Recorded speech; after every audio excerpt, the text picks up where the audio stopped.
السلام عليكم، لاباس عليكم بخير. نتمنى هذا الفيديو يوصلكم على خير وبصحة جيدة ان شاء الله.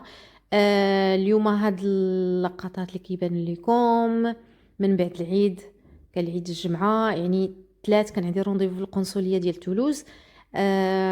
بعيدة عليا تقريبا بساعة تقريبا ديال الطريق. ايوا مشيت ليها الحمد لله. صراحه القنصليه ديال تولوز ماشي بحال مونبولي مشيت ليها قبل العيد بيومين. يعني الخميس كنت خديت الرونديفو، ولكن الصراحه كارثه هذيك القنصليه اللي في مونبوليي، حيت انا بنتي تزادت في مونبوليي وغا باش نقيدها. يعني الصراحه تعطلت عرفت. ولكن الصراحه كيعقدوا الامور بواحد الطريقه بزاف بزاف بزاف بزاف. لا تمشي لتولوز، لا سيري هنا سيري هنا، المهم ما عليناش. مشيت لمونبولي هي الاولى.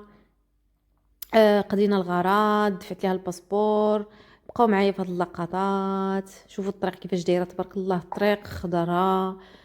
بالنسبه للناس اللي كيسولوا على كيفاش ناخذوا الغونديفو، حيت سون غونديفو راه ما غاديش تدخلوا، غيوقفكم السيكوريتي. لا بالنسبه فاش مشيت لمونبولي وسي في تولوز، كتمشيو تدخلوا الكونسولا دي ماروك، كاينه بلاصه ديال لي رونديفو.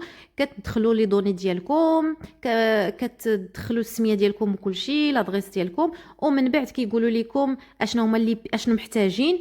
كتقول مثلا بغيتو تصاوبوا الباسبور، ليتا سيفيل، تا تا تا تا تا. ومن بعد كيصيفطوا لكم لي بياس، كتصيفطوا لهم لي بياس سكاني. هما ملي كيجاوبوكم كيعطيوكم الرونديفو تختاروا كيما بغيتو في شهرين 3 شهور. وهذا ما كان صراحه قضيه زوينه عندهم. هاد الحاجه اللي داروا في القنصله الصراحه زوينه. غير رونديفو كتمشي كتقضي غرض. كان ميم با دخلت، كان عندي رونديفو مع 12، دخلت مع 12 خرجت مع 12 ونص.